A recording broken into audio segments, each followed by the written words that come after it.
Bonjour tout le monde, j'espère que vous allez bien. Bienvenue à cette première capsule vidéo qui va nous permettre de poursuivre l'étude du corps humain. Donc on revient dans le corps humain et on va s'intéresser au système nerveux dans votre cahier d'apprentissage à partir de la page 149. Donc vous avez probablement visionné la vidéo des sportifs de haut niveau qui présentaient des réflexes absolument incroyables.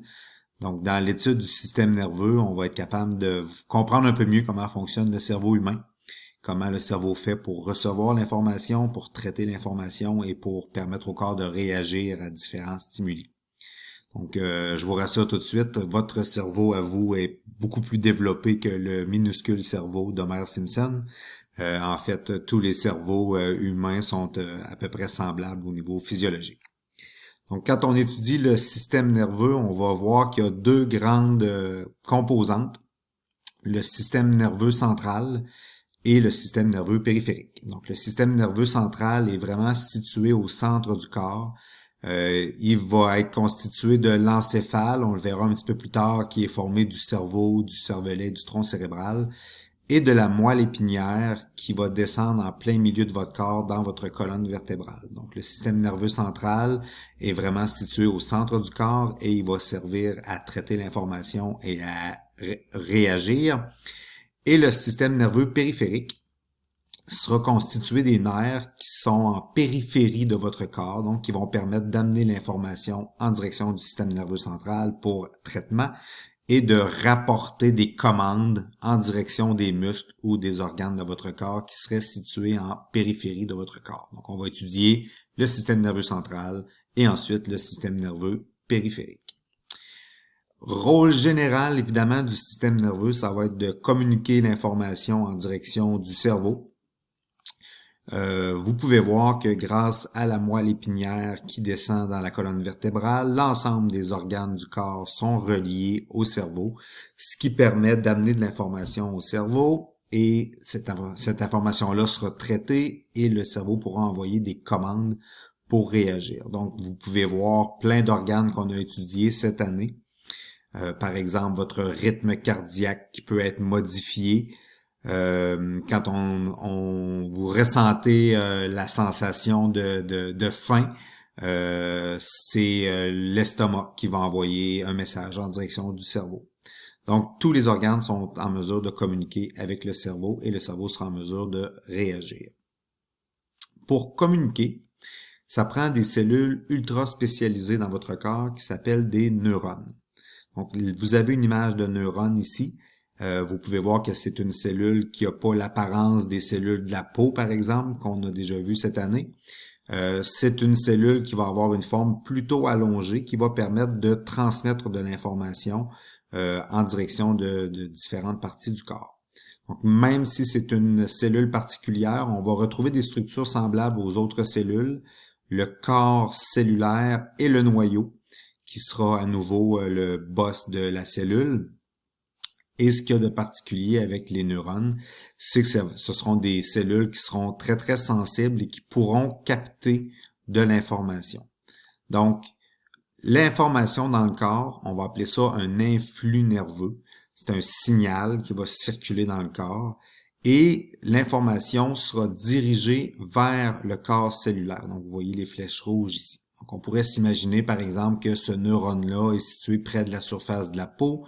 La surface de la peau pourrait être ici et on pourrait détecter des contacts par des structures spécialisées du neurone qui s'appellent les dendrites. Donc, ce sont les cellules, les parties sensibles de la cellule qui vont détecter l'information, l'influx nerveux. Et cette information-là va se propager tout au long de l'axone, qui est la partie allongée que vous voyez ici. Donc, ça va permettre de transmettre l'information. Le signal électrique va se diriger le long de l'axone et va poursuivre son chemin jusqu'à la fin où on va retrouver les terminaisons nerveuses. Donc, c'est à nouveau des structures qui terminent le neurone. On les appelle également terminaisons axonales parce qu'elles terminent l'axone. Et à partir d'ici, le message pourra être transmis à des neurones suivants. Donc, c'est une cellule très spécialisée.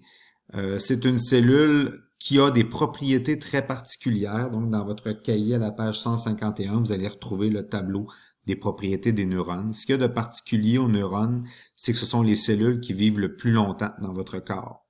Il y a des neurones qui vont vous accompagner toute votre vie. Donc, si vous vivez une centaine d'années, il y aura des neurones qui auront été dans votre corps pendant une centaine d'années. On a vu que beaucoup d'autres cellules de votre corps se régénèrent plus rapidement. Les neurones ont la particularité, pour la plupart, d'être incapables de se diviser.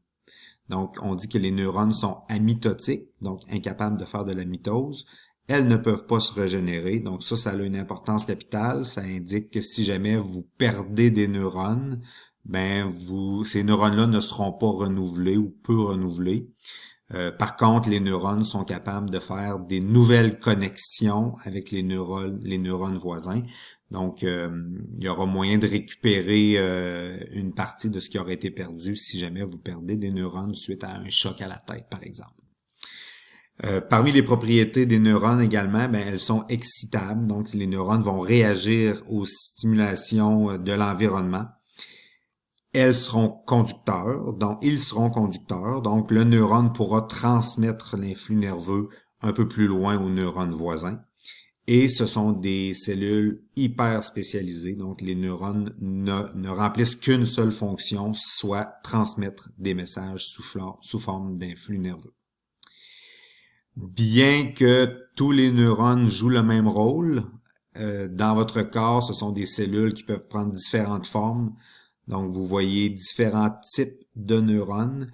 Les neurones qui ont beaucoup de ramifications vont faire beaucoup de liens avec des neurones voisins. Et ces neurones-là, entre autres, vont se retrouver dans le cerveau. Ce seront des neurones d'association qu'on verra un petit peu plus loin, qui vont permettre de faire des liens à l'intérieur de votre cerveau. Donc, à l'intérieur même d'un neurone, si je reviens rapidement ici, on a vu que l'influx nerveux, le signal, part toujours des dendrites, se dirige vers le corps cellulaire pour ensuite être transmis le long de l'axone jusqu'aux terminaisons nerveuses. Le message ne peut pas aller à sens inverse à l'intérieur d'un neurone. Donc, si je reviens ici, on indique donc que l'influx nerveux à l'intérieur d'un neurone circule toujours dans le même sens, toujours à partir des dendrites en direction du corps cellulaire, ensuite passe par l'axone pour atteindre les terminaisons nerveuses. Donc, vous avez une image d'un autre neurone ici. J'en profite pour vous indiquer que l'axone, la partie allongée du neurone ici, est recouverte d'une gaine de protection qu'on appelle la gaine de myéline, qui est faite de gras, qui va permettre une bonne conduction du signal électrique du corps cellulaire en direction des terminaisons nerveuses. Et il y a certains troubles du système nerveux qui peut être lié, entre autres, à la dégénération de la gaine de myéline qui se brise, et il y a des courts-circuits qui peuvent se faire dans le système nerveux. Donc, étant donné que à l'intérieur d'un neurone, le signal électrique, l'influx nerveux voyage toujours dans le même sens, il y a en réalité 3 types de neurones dans votre corps. On va retrouver des neurones sensitifs qui vont transmettre l'information des récepteurs sensoriels en direction du système nerveux central. Par exemple, vous avez à l'intérieur de l'œil des cellules spécialisées de la rétine qui vont capter l'influx nerveux sous forme de lumière, et cet influx nerveux-là va se propager de neurone en direction de l'encéphale. Donc, information captée par les dendrites, transmis au corps cellulaire, ça passe par l'axone et ça s'en vient vers les terminaisons nerveuses. La propagation de l'influx nerveux se fait dans le sens des organes vers le cerveau. Ce sont donc des neurones sensitifs qui vont permettre au cerveau de ressentir des sensations. À l'intérieur du cerveau, on va retrouver des neurones d'association, les neurones que je vous ai montrés tantôt qui avaient beaucoup d'embranchements, qui vont pouvoir faire le relais entre les neurones sensitifs et le 3e type de neurones qu'on appelle les neurones moteurs. Donc, quand on pense à moteur, il faut penser à mouvement. Les neurones moteurs vont donc acheminer des commandes du système nerveux central vers les muscles ou les glandes, à l'intérieur de votre corps. Donc, on peut voir ici que des neurones moteurs vont avoir les dendrites et le corps cellulaire situés près du cerveau et l'axone qui s'en éloigne pour redescendre dans votre corps et venir atteindre une partie de votre corps, les muscles de vos bras par exemple. Donc dans l'image qui est ici, on peut penser que la personne aperçoit une balle lancée vers elle.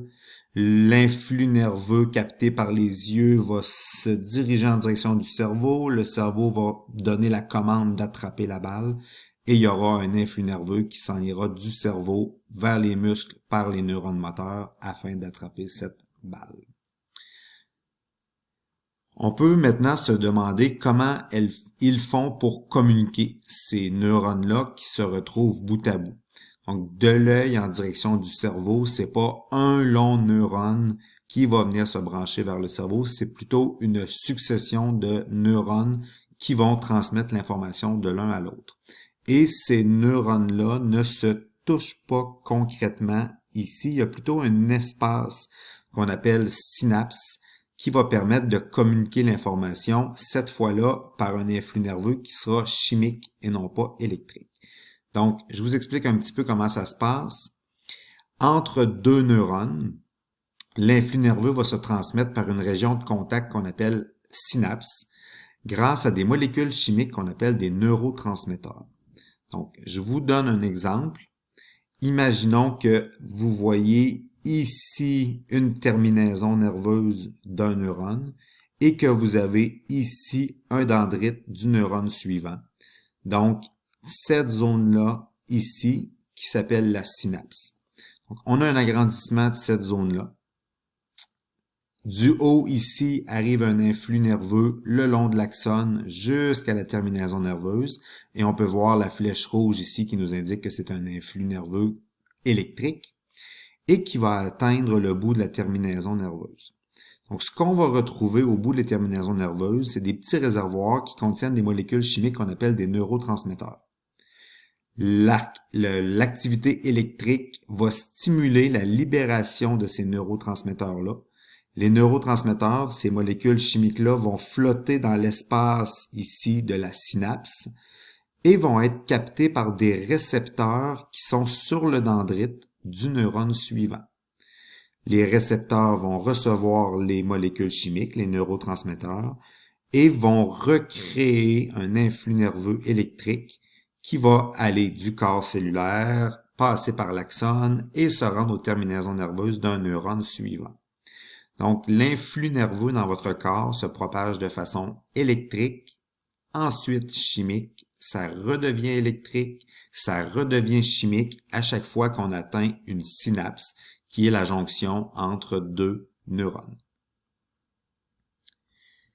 Ça complète cette première partie. Donc, je vous invite maintenant à aller faire la lecture dans votre cahier d'apprentissage, la page 150, 151, 152, et à compléter les numéros qui vous sont proposés dans le plan de travail qui est disponible sur ECHO.